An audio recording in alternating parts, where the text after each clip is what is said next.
Assalamu alaikum everyone. Welcome to my official Facebook page and YouTube channel Ahmed Safin. I hope সবাই ভালো আছেন and আমিও ভালো আছি। হুট করে প্ল্যান হলো আমরা যাব ট্যুরে। তো এই ট্যুরটা কোথায় এটা তো ভিডিও থাম্বনেল আর টাইটেল দেখে অবশ্যই বুঝে গেছেন। এবং এই রাইডটা অনেক মজার হবে কারণ আমরা 5টা বাইক যাচ্ছি টোটাল বিক্রমপুর থেকে।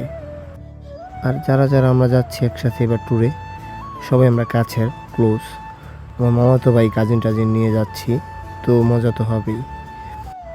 তো আমাদের রাইডটা স্টার্ট হবে হচ্ছে আমাদের শ্রীনগর সনবাড়ি তেলের পাম্প থেকে। তো আমরা এখন যাব আমরা শ্রীনগর সনবাড়ি তেলের পাম্পে। ওইখানে আমাদের আরেকটা বাইক ওয়েট করতেছে রাতুল আর জাহিদে। তো চলুন আগে তেলের পাম্পে যাই, ফুয়েল নেই, দেন ওইখান থেকে বের হয়ে সবার সাথে বসে একটু কথা বলে দেন আমাদের রাইড স্টার্ট করব। জানি না এই রাইডটা কেমন হবে, কারণ আমরা যখন বের হয়েছি বাসা থেকে তখন গুড়ি বৃষ্টি ছিল। তো দেখা যাক কী হয়। ফুয়েল নেই, তারপরে এখান থেকে বের হয়ে আপনাদের সাথে কথা বলতেছি। ওরা আইসা বৈশা আছে, ওদের ফুয়েল নেওয়া হয়ে গেছে, এখন আমার ফুয়েল নেওয়া বাকি। আমি ফুয়েল ট্যাঙ্কি লোড করে দেন ওদের সাথে অ্যাড হবো, দেন আপনাদের সাথে কথা হবে। তো আমাদের ফুয়েল নেওয়া শেষ, এখন আমাদের রাইড স্টার্ট। আর আলোচনা বলতে আমরা যখন গ্রুপ রেডি বের হয়ে আমাদের যে নিয়মগুলো, আমরা যার পজিশনে সে বাইক চালাবো, কেউ কাউকে ওভারটেক করবো না। আর আমাদের হাইওয়ে স্পিড থাকবে 70/80 এভারেজ স্পিড। আর ফার্স্ট যাব আমি, আর লাস্ট যাবে আমার মামাতো ভাই। আর মাঝে যে বাইকগুলো আছে ওগুলো আমাদের সিরিয়াল মেনটেন করে ওরা চালাবে। বলা হয়েছে কেউ কাউকে ওভারটেক করতে পারবে না, কোনো ওভারটেক হবে না। আসলে গ্রুপ রেডি বের হলে কমিউনিকেটর থাকা লাগবে মাস্ট, কিন্তু এবার হয় নাই। নেক্সট আমরা যখন গ্রুপ রেডি বের হবো তখন কমিউনিকেটর থাকবে মাস্ট। আর আমি ম্যাপটা অন করে নিই, কারণ আমি ঢাকার ভিতরে ঢুকলে পুরো গোলমাল খেয়ে যাই। কারণ আমার যাইতে হবে গাজীপুর চৌরাস্তায়, ওইখানে আমাদের জন্য আরও 5টা বাইক ওয়েট করতেছে। আমার যে ট্যুর পার্টনার রোমান, ওই থাকবে গাজীপুরে। তো আগে আমরা যাব গাজীপুর চৌরাস্তায়। তো আমার যেতে হবে ঢাকার ভিতর দিয়ে নাজিরা বাজার হয়ে যেতে হবে। এর ভিতরে বৃষ্টি পড়তেছে গুড়ি, জানি না কি হবে। আর বাইরে বলাই তো হলো না, আমাদের যে একটা ফেসবুক গ্রুপ আছে Bikrampur riders community of Bangladesh, মূলত এই ট্যুরটা এই গ্রুপ থেকেই হচ্ছে। তো যারা রাইডার আছেন, বাইক আছে, যারা ট্যুরে যেতে চান বা গেছেন, সিনিয়র ভাই ব্রাদার আছে, তারা জয়েন হয়ে যাবেন, কারণ এখানে ভালো ভালো টিপস পাওয়া যাবে। অনেকেই আছে যারা ট্যুর দেয় বা রাইডে যায়, তারা দেখা যায় ছোটোখাটো টিপস দিব কোন জায়গায় কীরকম। তো দেখা যায় আমাদের জন্য হেল্প হবে। তো যারা জয়েন হন এখনই জয়েন হয়ে যাবেন। Bikrampur riders community of Bangladesh search করলে চলে আসবে। আর এখন ঘড়িতে অলমোস্ট বাজে 4:10। আমাদের প্ল্যানটা আমরা এখান থেকে কিশোরগঞ্জ যাব, দেন ওইখান থেকে বিকেলবেলা আবার ব্যাক করব বাসার উদ্দেশ্যে। তো সেই জন্যই আমাদের একটু রাতে বের হইলাম, কারণ নয়তো বের হইতাম ভোরে। এখন বাসা থেকে বের হয়েছি 3:30-এ। আর যারাই নতুন যাবেন তাদের জন্য আশা করি হেল্প হবে, কারণ আমরা শ্রীনগর থেকে শুরু করে একদম কিশোরগঞ্জ যাওয়া আসা নিয়ে টোটাল কত টাকা খরচ যায় সেটারও বেসিক একটা মোটামুটি ধারণা পেয়ে যাবেন। আর গুড়ি বৃষ্টি পড়তেছে, জানি না ক্যামেরা অন রাখতে পারবো কিনা। বলতে চলে আসছি আমরা নিমতলায়। আজকে বৃহস্পতিবার, বৃষ্টির জন্য হাইওয়েতে গাড়ি কম, নয়তো দেখা যায় ঢাকা থেকে যে বাইকগুলো আসে এখন 4:10, কারণ এখন রাস্তার অনেক ভিড় থাকে। কারণ ঢাকা থেকে যে বাইকগুলো আসে এগুলো প্রত্যেকটা এখন আবার ঢাকার উদ্দেশ্যে যায় মাও থেকে। তো বলতে আমরা চলে আসছি আমরা টুল প্লাজার কাছে। রাইডটা অনেক মজার হবে, কিন্তু আমাদের সাথে 2টা বাইক যেতেছে, ওরা কখনো ঢাকাও জানে বাইক নিয়ে, ওরাই আমাদের সাথে এত লং ট্যুরে যাচ্ছে। তো যাই হোক, আমি টুলটা দিয়ে দিই সবার, দেন টুল দিয়ে ওই পাশে একটু ওয়েট করবো, কারণ 2টা বাইক পিছে পড়ে গেছে, দেখতেছি না। আমরা আছি 3টা বাইক, আর 2টা বাইক অনেক পিছে পড়ে গেছে, ওদের জন্য একটু দাঁড়াইতে হবে।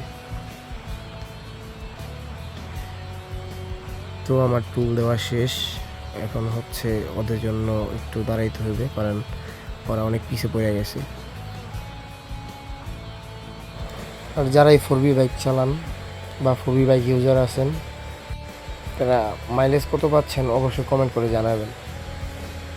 আমি হচ্ছে নন এভিএস এক্সকানেক্ট যেটা, এটার হচ্ছে মাইলেজ পাইতেছি 45+। তো ওদের জন্য একটু দাঁড়াই, ওরা আসুক, দেন একসাথে আবার বের হবো। আর ভিডিওটা এডিট করতেছি হচ্ছে ট্যুরে থেকে আসার একদিন পরে। মানে বৃষ্টিতে ভিজতে ভিজতে গলার অবস্থা খুবই খারাপ। আমি জানি না ভয়েস কীরকম আসতেছে, যখন এডিট করবো তখন দেখা যাবে ভয়েস কীরকম আসে। আর আমাদের পিছনের বাইকগুলো চলে আসছে, এখন হচ্ছে এখানে একটু ফটোশ্যুট হবে, দেন আমরা হচ্ছে আবার আমাদের গন্তব্যে ছুটে চলবো। তো এখানে দাঁড়াবো না, কারণ আকাশের অবস্থা বেশি ভালো না। যত দ্রুত যাওয়া যায় তত তাড়াতাড়ি আমাদের জন্য ভালো, কারণ আমাদের প্ল্যানটি হচ্ছে আমরা যাব, দেন আবার ব্যাক করবো আজকেই। তো দেরি না করে আবার রাইড স্টার্ট করা যাক। আর আমি আমার মামাতো বাড়ি জ্ঞান দিয়েছিলাম পিছিয়ে বড় স্ক্যান, তাড়াতাড়ি আমি এত পিছিয়ে পড়া যাবো না, তাহলে তো সমস্যা। মাত্র কতটুকু আসলাম, যেহেতু আমাদের অনেক রাস্তা, প্রায় 166 কিলোমিটার রাস্তা। তো আমরা মাত্র আসছি হচ্ছে এখন 17 কিলোমিটার। তার মানে বুঝতে পারতেছেন আরও কত জায়গা বাকি, মাত্র শুরু করলাম রাইড। আর আমি আসার আগে তো বাইকটা সার্ভিস দিয়ে আসছি, কিন্তু চেনের লুপ দিইনি। এখন এটার জন্য একটু পেন খাইতে হইতেছে, কারণ চেনের শব্দ আসতেছে কানে, চিনচিন করে শব্দ হইতেছে। আশা করি তেমন কোনো সমস্যা হবে না, কারণ আমি যখন সাজেক গেছি তখন আমার বাইক হতাশ করে নাই, কারণ যেই সুন্দর পারফরমেন্স দিছে আমি পুরো স্যাটিসফাই। আর আপনি হচ্ছে একটা লং রাইডে যাবেন, যদি আপনার বাইক আপনার পেন দেয় তাহলে বিষয়টা কেমন না? কারণ এত লং রাইডে যাচ্ছেন, সেখানে যদি বাইকে কোনো প্রবলেম হয় আপনি অনেক সমস্যায় পড়তে পারেন। তো আমি আশা করি আমার বাইক আমার হতাশ করবে না, কারণ আমি অলওয়েজ আমার বাইককে সার্ভিস দিয়ে রাখি। এক্সট্রিমলি সরি, কারণ আমরা যখন কদমতলি পার হয়েছি এরপর থেকে যে বৃষ্টি শুরু হয়েছে, এই বৃষ্টিতে কোথাও আর দাঁড়ায় নেই, কারণ দাঁড়াইলে আমাদের হচ্ছে এদিক দিয়ে সময় লস হয়ে যাবে। তাই এই বৃষ্টি মাথায় নিয়ে গাজীপুর চৌরাস্তা আসছি। আসার পরে হচ্ছে আমাদের যে বাইকগুলো ছিল ওদের ফোন দিয়েছিলাম, ওরা বৃষ্টি দেখে আর বের হয়নি। আর এর মাঝ দিয়ে একটা কাহিনী ঘটে গেছে। রাজেন্দ্রপুর চৌরাস্তা আসার পরে আমরা যখন সিরাজগঞ্জের রাস্তায় ঢুকলাম তখন একটু বৃষ্টি কম ছিল, তাই আমি ক্যামেরা অন করছি। তো ওইদিকে সেনাবাহিনীর ক্যাম্প ছিল, তো আমি জানতাম না, তো আমার ক্যামেরা অন ছিল। দেন আমাদের সামনে সেনাবাহিনী আটকায়া অনেকগুলা ভিডিও ক্লিপস ডিলিট করে দিছে, এমনকি বসায় রাখছে প্রায় 30 মিনিট আমাদের। তাই সেই জিদ দিয়ে মন খারাপে আর ভিডিও করা হয় নাই। তো আমরা সোজা চলে আসছি হচ্ছে বালিখোলা ফেরিঘাট। আর এখানে আসার পর অনেক প্যারা খাইতে হয়েছে, কারণ আমাদের ভোটটা ভাড়া করতে অনেক অনেক ঝামেলা হয়ে গেছে। যাক, ব্যাপার না। এই ফেরিঘাট আসার পর আমাদের সাথে আরও 2টা বাইক অ্যাড হয়েছে। এখন আমরা টোটাল 7টা বাইক হচ্ছে এই ভোটটা ভাড়া করছি 4500 টাকা দিয়ে। আমাদের এখন নিয়ে যাবে, আবার হচ্ছে 5টা বাজে নিয়ে আসবে। আর আমি এর আগে অনেক ভিডিওতে দেখছি ভোট দিয়ে বাইক পার করে, মনে হয়তো কোনো বিষয় না এটা, কিন্তু আমি সরাসরি আসলে আসার পরে পুরাই হতবাক। কারণ বাইক উঠানো যে কি প্যারা, নিচে ইঞ্জিন কিট বাজা যায়, ওইটা হয় সেটা হয়, আর কি বহুত প্যারা। সামনাসামনি কেউ না আসলে, ফেস না করলে বুঝতে পারবো না, দূর থেকে মনে হইব একদম ভেরি সিম্পল ইজি। আর এই বালিখোলা ফেরিঘাট পুরাটাই সিন্ডিকেট। আপনারা যারাই আসবেন আপনারা চেষ্টা করবেন প্রথম যে এই ভোটালার সাথে কথা বলবেন তারই ভাড়া করার চেষ্টা করবেন, কারণ আমরা হচ্ছে প্রথম 2টা ভোটালার সাথে কথা বলছি, ওনার সাথে দামাদামি করছি। দেন যখন দেখছি অন্য ভোটালা বেশি দাম চায়, দেন ওনার কাছে গেছি, উনি বলে আর আমি যাব না। বিষয়টা হচ্ছে এরকম যে আপনি প্রথম জনের কাছে যাবেন, উনি 5000 টাকা চাইব। তো দ্বিতীয় জনের কাছে যাবেন, উনি বলবে 6000 টাকা। দেন আরেকজনের কাছে যাবেন, উনি বলবে 7000 টাকা। দেন প্রথম জনের কাছে যা যদি বলেন যে ভাই 5000 টাকা আমরা যাবো চলেন, তো উনি তখন বলবো ভাই 5000 টাকা যাবো না। তো এই জায়গা হচ্ছে এরকম সিন্ডিকেট, সবই একরকম আর কি, যারা যারা আছে সবাই এক। তো এখানে যারাই আসবেন তা চেষ্টা করবেন প্রথম যেই ভোটারওয়ালার সাথে কথা বলবেন ওনার সাথেই দরদাম করে একটু কমায় টমায়া যাওয়ার চেষ্টা করবেন, তাহলে দেখা যায় বার্গেনিংও হবে না আর আপনিও ঠকবেন না। আর যারা চিন্তা ভাবনা করতেছেন যে আমি কিশোরগঞ্জ যাবো, নিকলি যাব, তাদের কাছে একটা রিকোয়েস্ট থাকে, ভাই আপনি আইসেন না, এখানে আসার দরকার নেই। রাস্তার অবস্থা যে কী পরিমাণে খারাপ ভাই, ভাঙা, এখানে একবার আসলে বুঝতে পারবেন। কারণ আমার কথা এখন বিশ্বাস হবো না, আর আমি যদি পুরো রাস্তার ভিডিও করতে পারতাম বা পুরোটা দিতে পারতাম তাহলে অবশ্যই বিশ্বাস হইতো। রাস্তার অবস্থা খুবই খারাপ ভাই, গাড়ি যদি 5 মিনিট ভালো চালানো যায়, 20 মিনিট হচ্ছে দেখা যায় গাড়ি 20-25 চালাইতে হয়, কারণ রাস্তায় মাঝখানে এমন গর্ত হয়ে রয়েছে গাড়ি টানা যায় না। তো সব মিলে রাস্তা যে অবস্থা, আমি বলবো ভাই আপনি কক্সবাজার চলে যান, তাও বাইক নিয়ে আপনি এখন আপাতত এই বছর আইসেন না নিকলি, কারণ রাস্তার কাজ চলতেছে, আশা করা যায় এই বছর রাস্তার কাজ হয়ে যাব, সামনের বাজার আসবেন মজা করে আসতে পারবেন। আর আমাদের বাইক উঠানো হয়ে গেছে, আর এখন ঘড়িতে বাজে অলমোস্ট 10:30, মানে আমরা 3:30 বাজে বের হয়েছি, এখন বাজে 10:30। তো হিসাব করেন কতক্ষণ লাগছে আমাদের এই বালিখোলা ফেরিঘাট আসতে। 165 কিলোমিটার জায়গা এই বালিখোলা ফেরিঘাট আমাদের শ্রীনগর থেকে। তাহলে এবার বোঝেন যে কত টাইম লাগছে, গাড়ি টানাই যায় না। আর এদিকে হচ্ছে ভাই ঝামেলার উপর ঝামেলা, আর কি যে প্যারা আর প্যারা। এই যে এই দিক দিয়ে বাইক উঠাইছি, এই জায়গা বলে মসজিদের, উনি বলে এর মসজিদে মাটি ফালাইছে রাস্তায়, তাই বাইক প্রতি টাকা দিতে হইব, যদি টাকা না দেন তাহলে বাইক উঠিয়ে দেবো না বোটে। এই মুরব্বী আর কীরকমটি দাবি করতেছে যে ভাই টাকা ছাড়া বাইক উঠানো যাবো না, এটা মসজিদের জায়গা। যাই হোক, মসজিদের জায়গা, এটা নিয়ে কথা না বলাই বেটার। তো আমাদের সাথে যদি ওই গাজীপুর থেকে 5টা বাইক আসতো, আমাদের খরচ অনেক কম হইতো, কারণ আমরা হচ্ছে এখানে 4,500 টাকা দিয়ে এই বোট ভাড়া করছি। যদি ওরা আসতো সর্বোচ্চ 500 টাকা বেশি লাগতো, তাহলে দেখা যায় 10টা বাইক গেলে আমাদের খরচ অনেক কমে যেত। যে যাই হোক, ওরা আসেনি, আর কি করার ব্যাপার না, নেক্সটে কোথাও আবার একসাথে যাব সবাই। গাঞ্জা খাই কুল পাই না।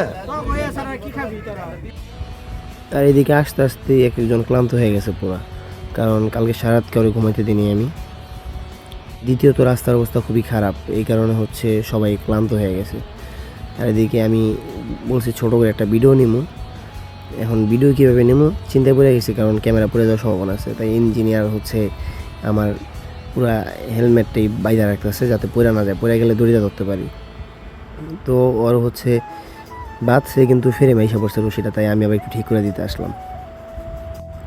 আর এত ভাঙা টাঙা রাস্তা, এত যাই হোক প্যারা নিয়ে আসছি। তবে এই আসার পরে এখানে যেই ওয়েদার, দেন হচ্ছে যে ভিউ দেখা সব ক্লান্তি দূর হয়ে গেছে ভাই। বিশ্বাস করেন পদ্মা নদীতে তো এত ঢেউ নাই, এই হাওরে যে ঢেউ আছে, একটা ঢেউ আসতেছে, কি বড় বড় ঢেউ আসতেছে, আর বোট দোলতেছে, মনে হয় পড়ে যাবে বাইকগুলা সব, এরকম অবস্থা। তো যাই হোক, আলহামদুলিল্লাহ সেফলি পর্যন্ত চলে আসছি, এখন আর রিক্সের কোনো জায়গা নাই। তবে যদি ওই বাইকগুলো আসতো, দেন আমাদের সেনাবাহিনী না আটকাইতো, ভিডিওগুলো না ডিলিট করতো, তাহলে মনটা আরও বেশি ভালো থাকতো, ফুরফুরা থাকতো। কারণ হচ্ছে সেনাবাহিনী আটকাইছে, ওইখানে আটকানোর পরে আমাদের প্রায় সময় হয়ে গেছে 30 মিনিট। দেন আমাদের অনেকগুলো ভিডিও ক্লিপ ডিলিট করে দিয়েছে, এর মাঝে কিছু ভিডিও ছিল ওগুলো ডিলিট করে দিছে। যাক, প্যারা নাই, চিল, আবার নেক্সট হবে, সমস্যা কি, ডিলিট করছে এই তো শেষ না, আবার ভিডিও করব। আর এই ট্যুরে আসার বিন্দুমাত্র ইচ্ছা আমার ছিল না, আমি আসছি একমাত্র আমার মামাতো ভাইয়ের জন্য, কেন ওর হচ্ছে সাজেক যাওয়ার কথা ছিল, কিন্তু ও সাজেক যায় নাই। এই ট্যুরে আসার জন্য অনেক প্যারা দিতেছিল, যদি আমি না আসতাম তাহলে ও আসতো না। তো না আসলে আবার বলতো যে তোর জন্য যাই নাই। তো এই কারণে হচ্ছে আমার বাধ্যতামূলক আসা, তো আমি 1 সপ্তাহ নেই আমি সাজেক থেকে আসি, আমার এত প্যারা নাই কি আবার এই নিকলি আসবো। তো একমাত্র ওর কারণেই হচ্ছে আমার এই ট্যুরে আসা। যাই হোক, আইসা খারাপ লাগে নাই, কারণ সবাই কাছের লোক, আমি যদি এবার না আসতাম তাহলে ওদের সবাইকে মিস করতাম, বা ট্যুরটাও মিস করতাম যে কেন গেলাম না। যাই হোক, চলেন, এত সুন্দর ভিউ, দেন এই ওয়েদার, সব কিছু মিলাইয়া পুরাই ফ্যান্টাস্টিক। তো চলেন গান শুনতে শুনতে আমরা চলে যাই। ওরে নীল দরিয়া আমায় দে রে দে ছাড়িয়া, বন্দী হইয়া মন পাখি হায় রে কান্দে রোয়া রোয়া। অবশেষে 7 সমুদ্র 13 নদী পাড়ি দিয়ে আমরা চলে আসছি মিঠাইমুন। তো এখন হচ্ছে বাইকগুলো নামানোর পালা। বাইক নামানো তো কঠিন না, একবারে ইজি, তবে উঠানো অনেক প্যারা ছিল। নিচের ইঞ্জিন কিট বাইজা যাইতো, দেন দৌড়ে উঠানো লাগতো। আর নামানোর টাইমে কি আপনার চালায় নামা যায়। কথা কম বলে আগে বাইকগুলো নামাই। আর আমাদের হচ্ছে 1 ঘন্টায় বোটে বসে থেকে পুরা সবার এনার্জি আবার ফিল আপ হয়ে গেছে। যার যত এনার্জি ঘাটতি ছিল সবার পরিপূর্ণ হয়ে গেছে। এখন আবার সারাদিন ঘুরতে পারবো। আর সময় এখন বাজে অলমোস্ট 12:26 মেবি। ও না 12:10। অনেক ঢেউ ছিল। আর আমরা হচ্ছে হাওরের মাঝখানে কিছু গাছ ছিল, এখানে গোসল করবো ভাবছিলাম, কিন্তু গাছগুলো পুরো তলায় গেছে পানির নিচে, এই কারণে গোসল করা হয় নাই। এখন আমার নীলকুঠিটারে নামানোর পালা। বিশ্বাস করেন ভাই, আমি আমার গাড়িটাতে বসলে অন্যরকম একটা ফিল পাই। ব্রেকিং, টর্ক, টপ স্পিড, দেন মাইলেজ সব মিলে আলহামদুলিল্লাহ আমি পুরো স্যাটিসফাই। কারণ আমি আমার বাইকে মাইলেজ 45+ পাই। আর আলহামদুলিল্লাহ আমি সার্ভিসও খুব ভালো পাইতেছি।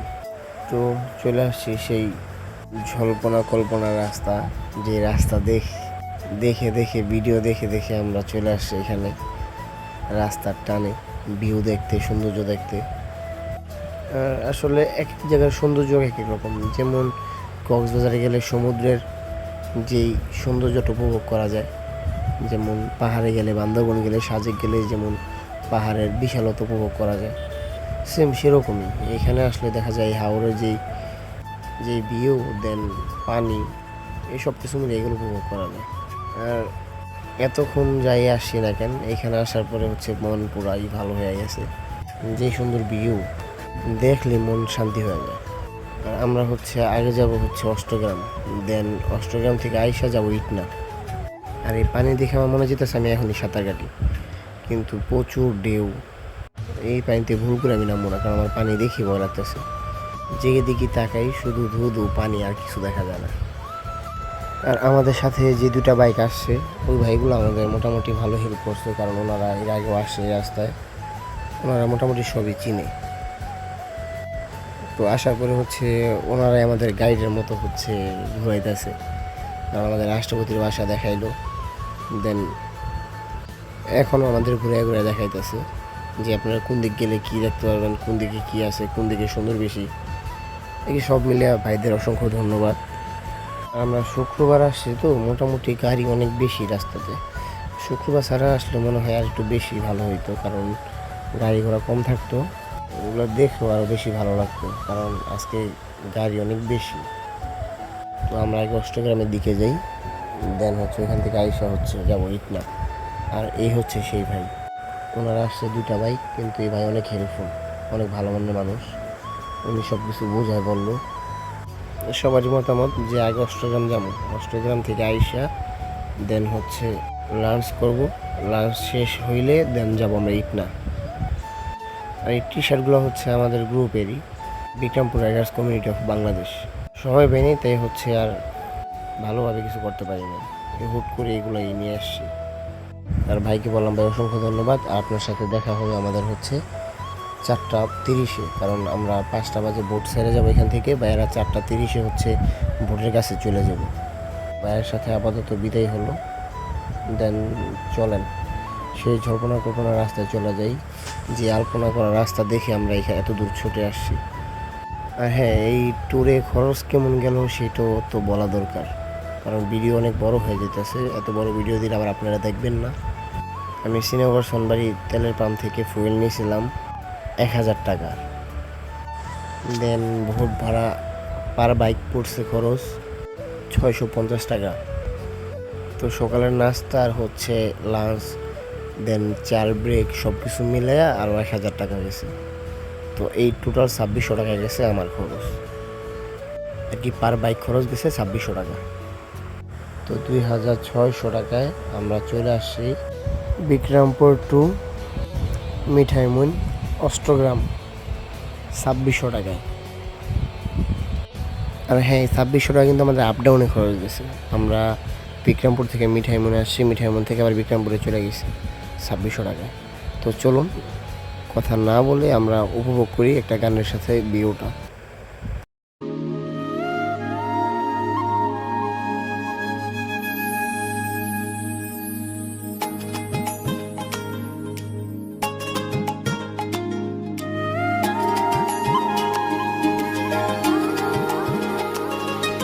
হাওয়ায় হাওয়ায় দোলনা দোলে সুরের ডানা মেলে তোমার মনের উঠান লেপে দেব সাজিয়ে দেব ফুলে তুমি এসো তবু এসো ভালোবেসে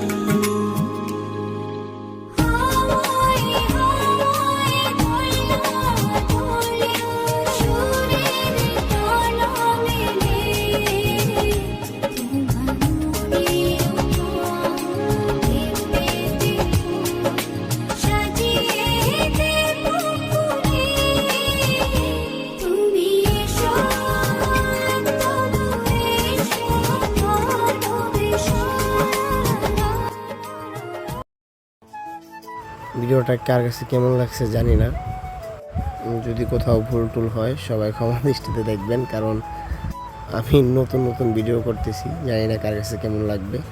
যদি ফেসবুক থেকে ভিডিওটা দেখে থাকেন তাহলে ফেসবুক পেজটা ফলো দিয়ে পাশে থাকবেন, আর যদি হচ্ছে আমার ইউটিউব চ্যানেলে দেখে থাকেন তাহলে অবশ্যই আমার ইউটিউব চ্যানেলটা সাবস্ক্রাইব করে বেল আইকনটি প্রেস করে দিবেন। আর হ্যাঁ, অবশ্যই কমেন্ট করে জানাবেন কার কাছে কেমন লাগছে। এতক্ষণ আমার ফালতু বকবক শোনার জন্য সকলকে অসংখ্য ধন্যবাদ।